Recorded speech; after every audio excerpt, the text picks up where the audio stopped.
Good morning, student. Today topic is organization culture prepared by the Dr. Rupinder Kaur, Assistant Professor, Department of Commerce, GCW, Sirsa, Haryana. पता होना चाहिए organization culture से पहले हमें पता होना चाहिए कि कल्चर क्या है। कल्चर क्या होता है? एक आइडियाज़, एक कस्टम, एक सोशल बिहेवियर पर्टिकुलर लोगों का सोसाइटी के अंदर, एक बिलीफ यानी कि एक तरह की संस्कृति बोलते हैं, कस्टम रीति रिवाज को बोलते हैं। रीति रिवाज कब बनता है? जब कोई हम किसी कस्टम को बार बार रिपीट करते हैं तो एक लॉन्ग पीरियड के बाद वो एक कस्टम बन जाता है। जैसे कि जैसे हमारे इंडियन के अंदर बहुत सारे कस्टम्स हैं, दिवाली, दशहरा, पूर्णमासी। ये क्या है कि किसी एक हिस्टोरी को लेकर एक बार सेलिब्रेशन नहीं, बार बार सेलिब्रेशन होते रहे वो एक रीज़न के बेस पे, और वही क्या हो गया, अब एक रीति रिवाज बन गया जिसको हम आके फॉलो करते आ रहे हैं और करते रहते हैं, वो एक कल्चर बन जाता है। ऐसे ही कंपनी के कल्चर्स को यहाँ पे भी डिफाइन किया हुआ है। Sometime made up of the belief, ideology, principles and values of the people living in the societies. जो सोसाइटीज़ में रहते हैं उनका रहने का तरीका होता है, और उनके कुछ सोसाइटी के रूल्स होते हैं, कुछ आइडल्स होते हैं जिनको सभी बिलीफ होते हैं, जिन्हें उन्हें बनाए रखना होता है यदि वो एक सोसाइटी के अंदर रहते हैं। It determines the directions of the thinking and action of the peoples. Organization culture. Organization's cultures is a collection of those attitudes, experience, values, belief which the members of the organizations follow in the general sense. यहाँ विजय सेथे ने भी कहा है कि organizational culture is a set of the important understanding that members of the community share in the common. तो यहाँ पे organization culture क्या है? ऑर्गेनाइजेशन कल्चर को रेफर किया गया है एक कॉमन परसेप्शन, एक ऑर्गेनाइजेशन के अंदर काम करने वाले जो एम्प्लॉयज़ है उनका देखने का नज़रिया सेम होना।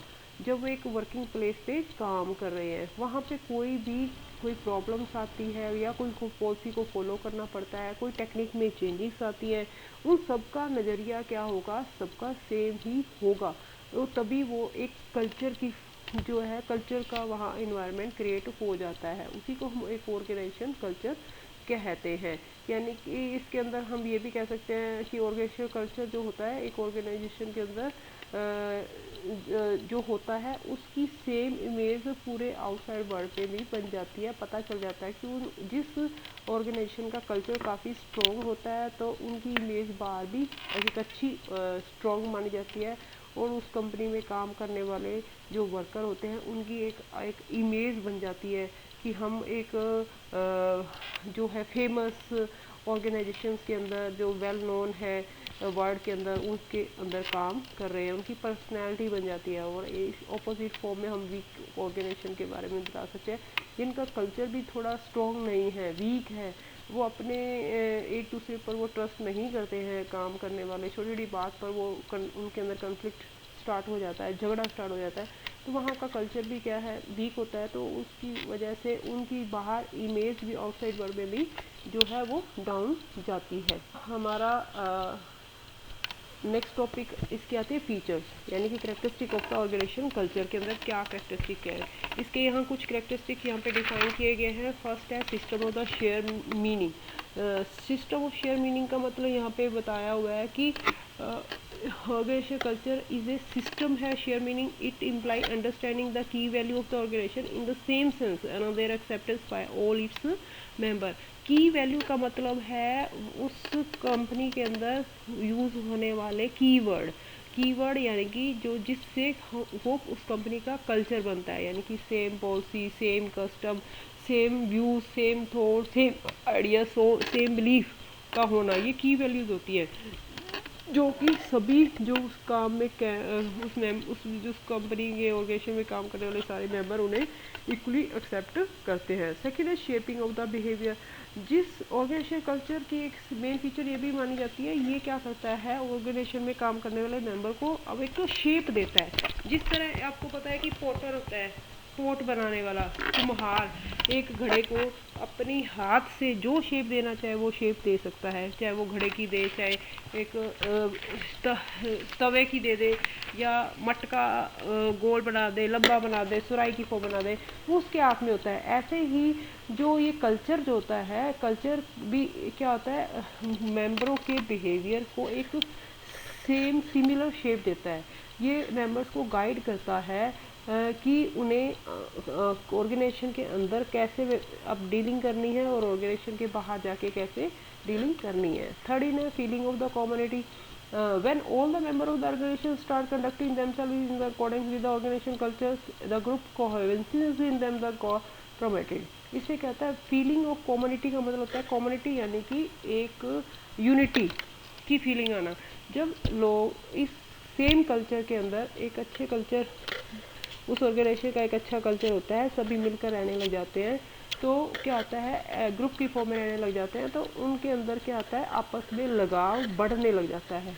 वे अपने आप को उसका एक पार्ट मानना शुरू कर देते हैं और उनका खुद का इंटरेस्ट जो होता है वो कम हो जाता है और ग्रुप का इंटरेस्ट, ऑर्गेनाइजेशन का इंटरेस्ट, ऑर्गेनाइजेशन के ऑब्जेक्टिव उनको अपने लगने शुरू हो जाते हैं। फोर्थ है कमिटमेंट करना। जब आप किसी के हो जाते हो तो ये मानना होता है कि आप 100% उसी के काम को पूरा करने के लिए अपने 100% एफर्ट के साथ वो काम पूरा करने की कोशिश करते हो। जब आपको किसी चीज़ को जब हम अपना कह लेते हैं, तो जब उनके साथ धीरे धीरे आप जुड़ जाते हो, तो क्या है वो उस केस में आप कमिटमेंट करते हो कि मुझे आपके ब्रांड के अलावा कोई दूसरा ब्रांड यूज़ नहीं करना है। वो सेम इसमें सिचुएशंस होती है। स्टेबिलिटी का मतलब होता है पीपल जो working in organization belong the different background, मगर बट क्या है वैन जब होते तो वो अलग अलग जात के हैं, अलग अलग जगह से आए होते हैं, मगर जब इस ऑर्गेनाइजेशन कल्चर का वो पार्ट बन जाते हैं, यहाँ पर माहौल क्या है यूनिटी का है, जिसकी वजह से वो अपने आप को क्या है एक इसी का ही एक पार्ट बनना मानना शुरू कर देते हैं। तो वो भूल जाते हैं कि वो किस कल्चर से आए थे, वो धीरे धीरे ऑर्गेनाइजेशन इसी कल्चर को अडॉप्ट करना शुरू कर देते हैं। सिक्स है डिफरेंशियल कंसेप्ट है।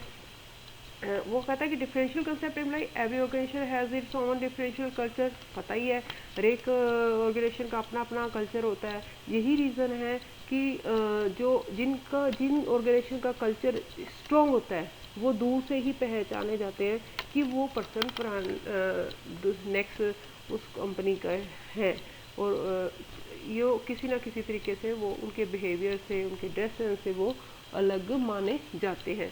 Strong and versus weak culture. Strong versus weak culture तो मैं पहले भी बात कर चुकी हूँ। दो तरह के कल्चर हो सकते हैं, वीक भी और स्ट्रॉन्ग भी। जो स्ट्रॉन्ग कल्चर कौन सा होता है, जहाँ पर मेंबर की वैल्यू को प्रॉपर ढंग से फॉलो करते हैं, यानी कि सभी एक ही सेंस में काम कर रहे होते हैं, उनके अंदर कोई कन्फ्लिक्ट नहीं होता, वो हर तरह की प्रॉब्लम को सॉल्व आउट करने के लिए रेडी होते हैं, एक यूनिटी, एक फैमिली मेंबर की तरह रह रहे होते हैं। वहाँ पर स्ट्रॉन्ग जो होता है कल्चर माना जाता है। जो ऑपोजिट में होता है वो वीक कल्चर माना जाता है। मेंबर आइडेंटिटी यानी कि कुछ ऐसे वो एज ए मेंबर, बात पहले भी हो चुकी है कि if A less capable person है, ठीक है, उसके अंदर क्वालिटी कम है, यदि वो एक अच्छे ऑर्गेनाइजेशन में काम करना शुरू कर देता है, तो लोग उसको क्योंकि उसकी कैपेबिलिटी के बेस पे नहीं, बल्कि वो अच्छे स्ट्रॉन्ग ऑर्गेनाइजेशन कल्चर में वो काम कर रहा है, तो उसी के नाम से ही वो जानेंगे कि वो पर्सन भी अच्छा ही होगा, स्ट्रॉन्ग ही होगा। उसकी क्या होती है, एक आइडेंटिटी बन जाती है उसी स्ट्रॉन्ग ऑर्गेनाइजेशन कल्चर की वजह से। उसके बाद आता है रिस्क टॉलरेंस कैपेसिटी है। मिलकर काम करेंगे तो रिस्क में टॉलरेट करने की कैपेसिटी बढ़ जाती है। मैनेजमेंट सपोर्ट नेचुरल है वो देती है, क्योंकि उसमें मैनेजमेंट क्या करती है कि हर छोटी छोटी मीटिंग के अंदर मेंबर्स को इन्वॉल्व करती है, उन्हीं के साथ मिलकर बात करती है। ऐसे ग्रुप एम्फेसिस में भी यही चीज़ बताने की कोशिश की जाती है कि वो ग्रुप की फॉर्म में रहते हैं, मिलकर काम करते हैं, अपना एक लाइफ का एक मेंबर, सभी को मेंबर मानते हैं, एक फैमिली मेंबर की तरह रहते हैं, हर एक प्रॉब्लम को बैठ के मिलकर सॉल्व आउट करते हैं, तो सभी को ऐसा लगता है कि हम एक फैमिली के ही मेंबर हैं। रिवॉर्ड सिस्टम, जो काम सही नहीं करता है उन्हें पनिश किया जाता है, और जो अच्छा काम करता है उन्हें रिवॉर्ड भी दिया जाता है इस केसेस में। उसके बाद focus on the environmental change. Focus on the environmental change. Environment change में क्या है, इन्वायरमेंटल चेंज। इन्वायरमेंटल चेंज में इन्वायरमेंटल चेंज जो हुआ है, इन्वायरमेंटल चेंज पे भी इसका बुरा इफेक्ट पड़ता है। क्योंकि इन्वायरमेंट में कोई भी चेंजिंग आती है तो वो उस चेंजिंग को एक्सेप्ट करने के लिए हमेशा रेडी रहते हैं। कन्फ्लिक्ट द टॉलरेंस कैपेसिटी, इनके अंदर यदि कोई भी झगड़ा हो भी जाता है तो उसको टॉलरेट करने की कैपेसिटी भी होती है, क्योंकि वो पहली बात तो झगड़ते ही नहीं है, और दूसरी बात यदि उनमें कोई कन्फ्लिक्ट होता भी है तो वो मिलकर सॉल्व आउट कर लेते हैं।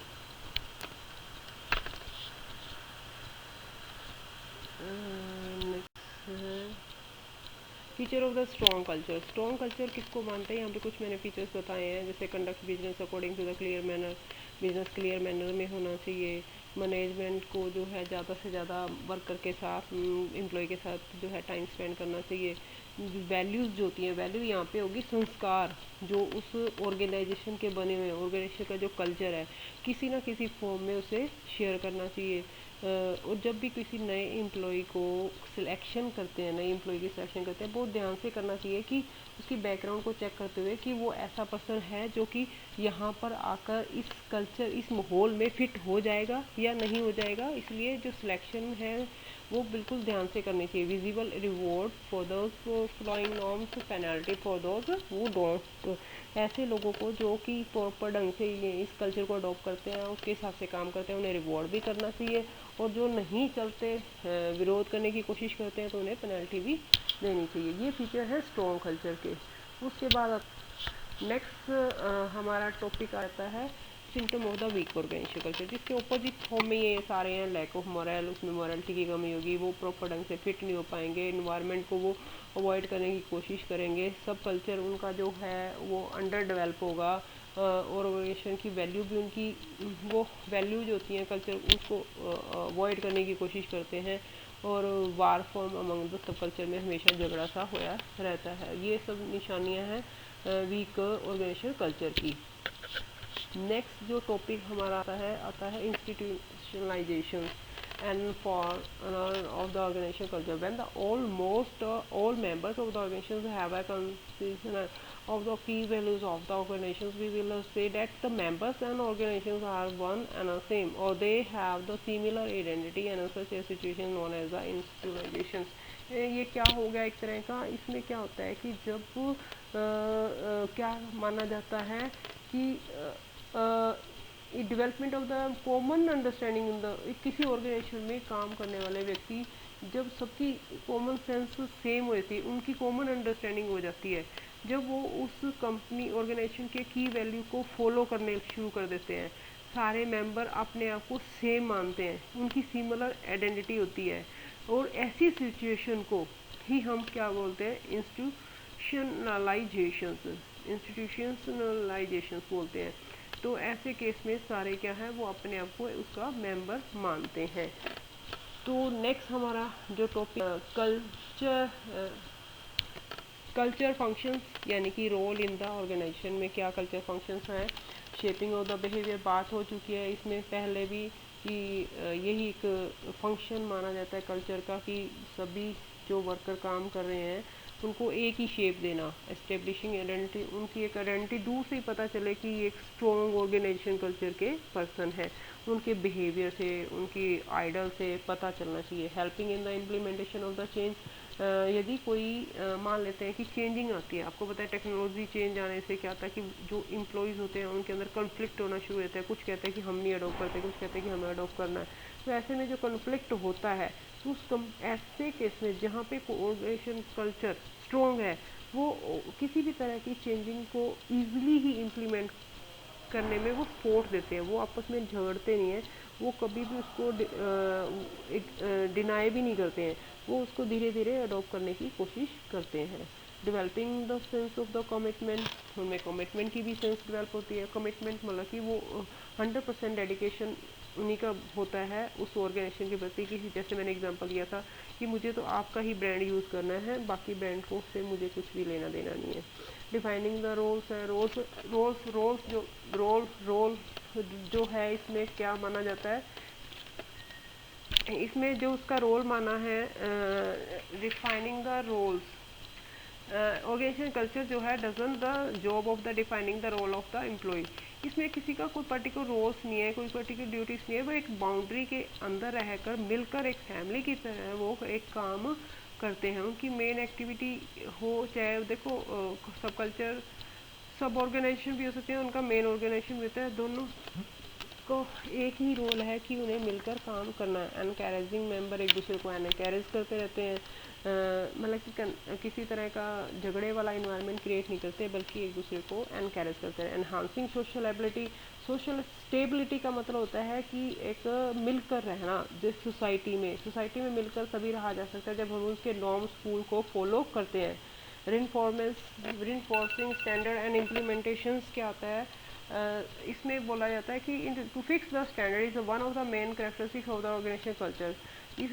यहाँ पे जो करेक्टरिस्टिक है, not only fixing one of the standard but also reinforcing their implementation. एक ऑर्गेनाइजेशन है जहाँ पे क्या है, स्टैंडर्ड को यदि वो फॉलो ही नहीं करते हैं, खाली स्टैंडर्ड बना दिए हैं, उनको इम्प्लीमेंट करने की कोशिश नहीं की जाती है, वहाँ पे जो वो कल्चर को क्या करते हैं, अवॉइड करने की ही कोशिश करते हैं, वहाँ का कल्चर स्ट्रॉन्ग नहीं माना जाता है। मगर रेनफोर्सिंग यानी कि फोर्स करना, जो स्टैंडर्ड बनाए हैं उनको एक्चुअल में इम्प्लीमेंट करना ताकि उसको सारे फॉलो करें, यही भी इसका एक मेन रोल या फीचर माना जाता है।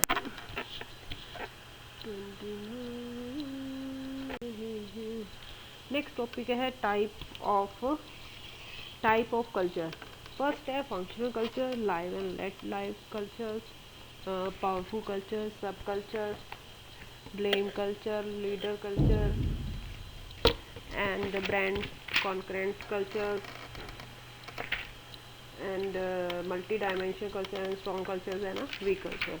इसमें one by one I want to define है कि कल्चर जो है नाम है वैसे उसके अकॉर्डिंग इसकी वेरिफिकेशन दे रखी है। जैसे फंक्शन कल्चर्स है, इन दिस कल्चर क्या है, work shrinking is reduce to the zero level. इसमें जो कामचोर लोग हैं वो तो जीरो लेवल पे ही होते हैं, क्योंकि क्या है इस तरह के कल्चर्स में जो एम्प्लॉयज़ है यूज़ देयर कैपेसिटी, यानी कि अप टू द 100% अपनी कैपेसिटी को वो यूज़ करते हैं, अपनी 100% डेडिकेशन के साथ, पूरी स्पिरिट के साथ अपने वर्क प्लेस पे वो काम करते हैं। वो काम को इस एक लेकर चलते हैं कि काम ही उनकी पूजा है, वर्क इज़ द वर्कशिप। तो there leave no stone unturned in order to improve the work performance. वो कोई भी कसर नहीं छोड़ते कि उनकी वर्क परफॉर्मेंस हर तरीके से बढ़नी चाहिए। तो इस तरह का जहाँ कल्चर होता है उसको फंक्शनल कल्चर बोलते हैं। Live and let live culture, इस तरह के कल्चर में क्या है, जियो और जीने दो, यानी कि केयर फ्री लाइफ ये जो है स्पेंड करते हैं। ऐसे लोग जो होते हैं वो क्या करेंगे, ना तो खुद कल्चर को प्रॉपर ढंग से फॉलो करते हैं, ना ही दूसरों पे रिस्ट्रिक्शंस लगाते हैं। ऐसे में क्या है, उन्हें फ्यूचर के बारे में भी कोई भी चिंता नहीं होती है, बट ना ही उन्हें कोई पैशन होता है कि उन्हें हर काम को बहुत जोर शोर के साथ करना है। मगर इस तरह उनकी जो है इस तरह का जहाँ कल्चर पाया जाता है उसको live and let live cultures बोलते हैं। पावरफुल कल्चर्स में जो हम बात करते हैं, पावरफुल कल्चर कहते हैं इन बिग ऑर्गेनाइजेशन में आपको पता है बहुत छोटे छोटे उनके डिपार्टमेंट और ब्रांचेस भी होती हैं, और ब्रांचेस के भी अपने, जिसको हम सब यूनिट बोलते हैं, उन सब यूनिट की अपनी वैल्यूज़ होती हैं। तो ऑर्गेनाइजेशन की खुद की वैल्यू होती है, जो मेन ऑर्गेनाइजेशन है उसको तो हम सेंटर वैल्यू बोलते हैं, यानी कि कोर वैल्यू बोलते हैं। और इन सब यूनिट की जो वैल्यूज़ होती हैं, सब यूनिट्स जो होते हैं वो क्या करते हैं, वो उनकी जो खुद की वैल्यूज़ हैं, वैल्यूज़ यहाँ पे यानी कि संस्कार, यानी कि कल्चर, जो खुद के उनके कल्चर्स हैं उसको भी अडॉप्ट करते हैं, उसके साथ साथ वो कोर जो वैल्यूज़ हैं, यानी कि जो मेन यूनिट की वैल्यूज़ है उसको भी साथ में वो फॉलो करते हैं।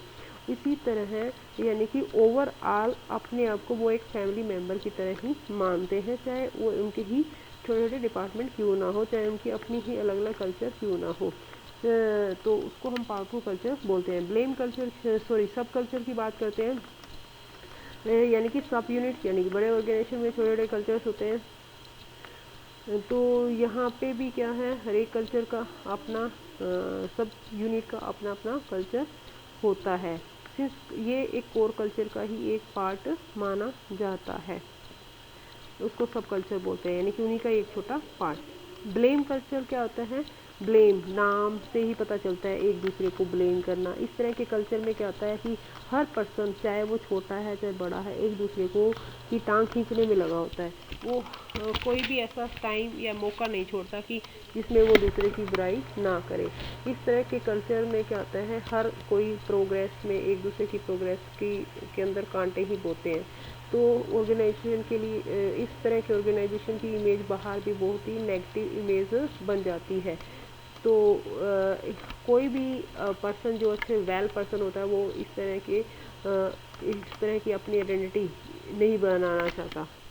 उसके बाद आता है लीडर प्रोड्यूसिंग कल्चर। इस तरह के कल्चर में क्या होता है, सारे ही लीडर्स होते हैं। वैसे तो लीडर्स आपको पता है कि कौन से होते हैं, कि जो कि जिसकी सारी बात को वो फॉलो करें। बट इस तरह के कल्चर में, यानी इस तरह का एनवायरनमेंट होता है कि उन्हें इस तरह सिखाया जाता है कि एक दूसरे को लीड कैसे करना है। यानी कि इसके अंदर बहुत ही पैशनेबल कुछ ऐसे लीडर्स होते हैं जो कि उस कंपनी के अंदर बाकी फॉलोअर्स होते हैं, वो सारे उनकी बात को मानते हैं। धीरे धीरे उनकी हर बात को मान कर वो भी उनके अंदर भी वो कैपेबिलिटी आ जाती है कि वो भी आगे फर्दर लीड कर सकते हैं। यानी कि इस तरह का कल्चर एनवायरनमेंट बनता है कि उन्हें भी लीडर जो होता है, नए नए लीडर क्रिएट हो जाते हैं। Brand congruent culture. Brand congruent cultures में होता है कि इन दिस कल्चर में employ take the image of organisation as their own image. ठीक है, तो इसमें एम्प्लॉय जो है, such a company make every possible effort attempt to improve the brand image of their company. यानी कि इसमें ब्रांड की तरफ से वो हर कोशिश करता है कि वो अपने 100% कोशिश कर लेता है, एफर्ट्स करता है कि हर कंपनी के जो ब्रांड है वो हर तरीके से जो है फेमस हो। और क्योंकि उसको ऐसा लगता है कि यदि इस कंपनी का ब्रांड मेरे फेमस होगा तो ऑटोमेटिकली मेरी भी आइडेंटिटी अच्छी बन जाएगी। तो कंपनी की इमेज और एम्प्लॉय की इमेज दोनों एक दूसरे के साथ इसमें रिलेट करती हैं। दोनों ही एक दूसरे को कोऑपरेट करते हैं और पूरा उसके अंदर पैशन होता है, जोश होता है कि हर तरीके से वो कंपनी के प्रोडक्ट को वो फेमस करे। मल्टी डायमेंशनल कल्चर होता है अलग अलग तरह का कल्चर। यानी कि इस तरह के कल्चर में लोग सेल्फिश नेचर के होते हैं। हर कोई अपनी अपनी डपली, अपना अपना राग। आपने सुना हुआ है, everyone beating his on drum and everyone singing his on song. यानी कि हर कोई अपना ही राग गाता है, हर कोई अपनी ही तारीफ करता है, दूसरों की बुराई करता है। तो इस तरह के हर कोई सेल्फिश होता है। तो इस तरह के कल्चर में क्या है, जो है ऑर्गेनाइजेशन की इमेज अच्छी नहीं बनती है, क्योंकि कोऑपरेशन तो है वो तो जीरो लेवल का ही होता है। स्ट्रॉन्ग कल्चर और आगे है वीक कल्चर। हम इसके बारे में पहले ऑलरेडी बात कर चुके हैं, बताने की अब जरूरत नहीं है। आज का टॉपिक इतना ही है। Thank you. इसमें कोई आपको नहीं समझ आई तो आप मुझसे बात कर सकते हैं।